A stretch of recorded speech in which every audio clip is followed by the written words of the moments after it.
Baiklah, Sumatera kini berdepan dengan rangkaian bencana alam yang semakin membimbangkan. Banjir besar, tanah runtuh serta kerosakan infrastruktur yang menjejaskan ribuan penduduk. Dan situasi yang semakin meruncing ini turut mendorong gabungan pertubuhan masyarakat sivil di Indonesia menggesa pemerintah akan mengisytiharkan krisis ini sebagai darurat nasional seperti yang dilaporkan oleh portal Tempo. Dan untuk mendapatkan gambaran lebih jelas tentang keadaan di lapangan dan bagaimana respon pemerintah, kita terus saja bersama Tengku Mudani, pensyarah akademik dari Aceh. Selamat sore, Tengku.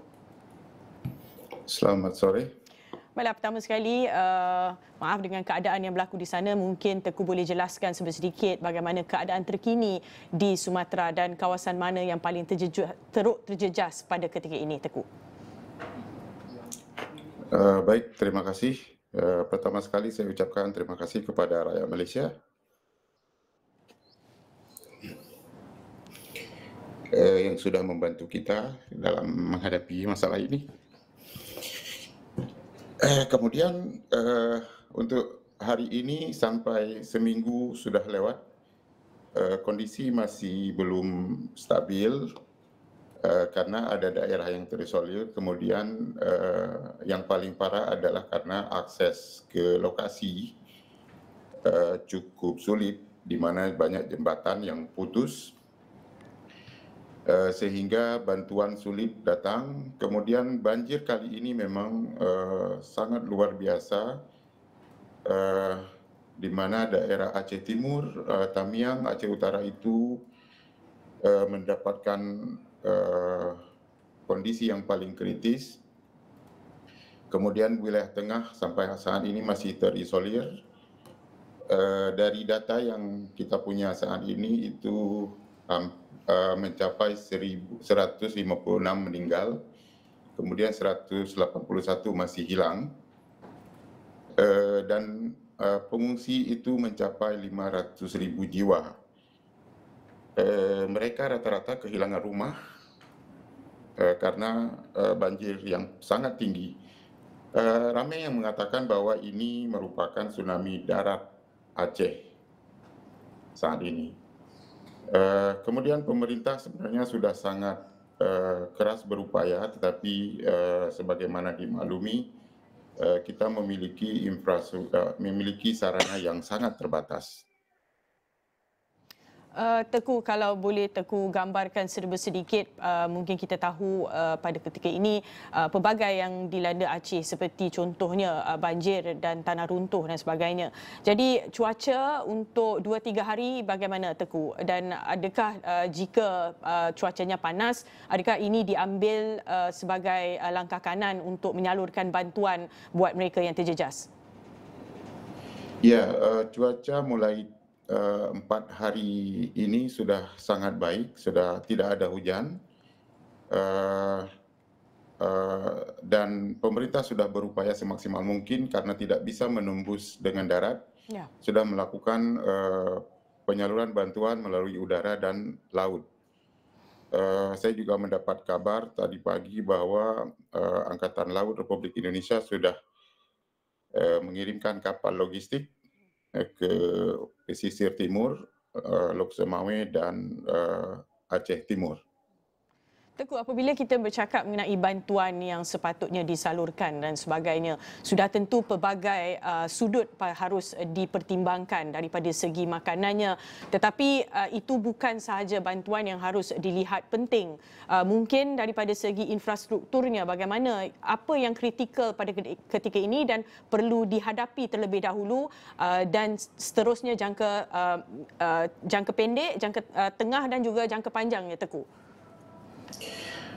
Dengan kondisi banyak rumah yang rusak, yang paling penting saat ini adalah tenda, sehingga mereka punya tempat tidur. Kemudian kita ketahui bahwa juga di lapangan banyak sekali kondisi-kondisi yang tidak dapat diprediksi. Jadi untuk mencegah kondisi masalah susulan seperti penyakit dan sebagainya, kita sangat membutuhkan air bersih, obat-obatan. kemudian sanitasi yang memadai untuk ibu-ibu dan anak-anak di sana. Eh, dan yang lain adalah sebagai tanggap darurat bagaimana mencari solusi untuk menyambung kembali akses jalan sehingga bantuan yang ada mudah disalurkan. Khususnya bagaimana menyambungkan jembatan. Namun pada saat ini ada informasi dari lapangan bahwa Tentara Nasional Republik Indonesia itu sudah mengantar jembatan darurat. Mudah-mudahan dalam minggu ini itu sudah tersambung sehingga masa darurat ini bisa dilewati dengan baik. Teguh, difahamkan terdapat desakan daripada civil society untuk pemerintah mengisytiharkan darurat nasional. Jadi apabila bercakap mengenai darurat nasional ini, ia memberi kelapangan kepada bajet untuk dilepaskan untuk bantuan dan sebagainya. Apa pandangan Teguh? Itu benar sekali dan saya sangat setuju dengan hal itu karena daerah sendiri tidak mampu menangani secara langsung, khususnya karena bajet daerah itu sangat kecil. Kemudian yang berdampak dari banjir ini adalah 3 provinsi, Aceh, Sumatera Utara, dan Sumatera Barat, sehingga banyak sekali hal-hal yang harus dilakukan dan provinsi itu tidak akan mampu melakukan itu sendiri. Oleh karena itu, ide untuk menjadi bencana nasional itu sangat penting karena akan memobilisasi berbagai bantuan dan bajet sehingga masa kritis ini mudah untuk dilalui. Teguh, sudah tentunya Malaysia juga mempunyai pengalaman sedikit mengenai banjir dan sebagainya. Mungkin kapasiti ataupun impaknya tidak sebesar apa yang berlaku di Aceh pada ketika ini. Dan sering dikatakan mengenai koordinasi bantuan, koordinasi pembaik pulihan. Jadi bagaimana pula dengan koordinasi antara pemerintah pusat, pemerintah daerah dan juga agensi penyelamat pada ketika ini? Kerana tidak gunanya ada bantuan yang terlalu banyak tetapi distribusinya enggak rata. Itu satu hal yang sangat penting karena distribusi saat ini juga terganggu karena tidak ada jalur yang bisa ditempuh. Koordinasi saat ini saya lihat semakin hari semakin membaik karena semua unsur di negara Indonesia itu menggunakan fasilitasnya untuk menyalurkan bantuan itu sendiri dan membentuk posko-posko koordinasi di lapangan.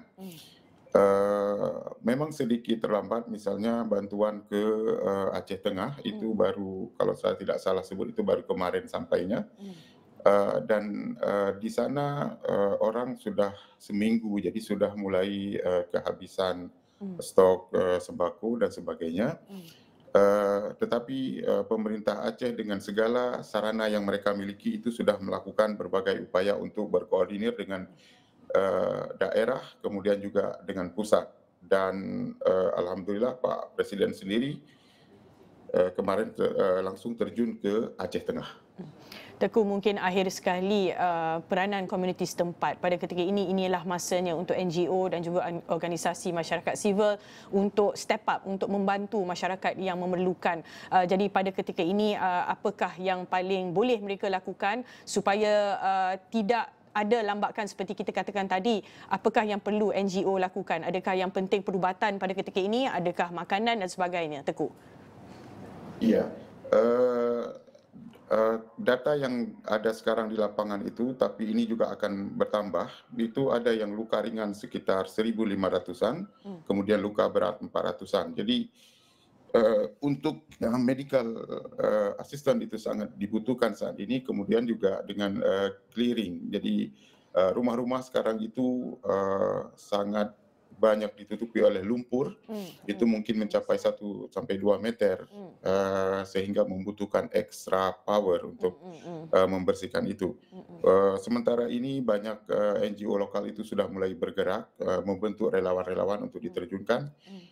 Tetapi tentu kapasitas itu akan sangat minim dan masih membutuhkan, saya pikir itu masih membutuhkan bantuan dari NGO baik nasional maupun internasional, khususnya dari negara-negara tetangga.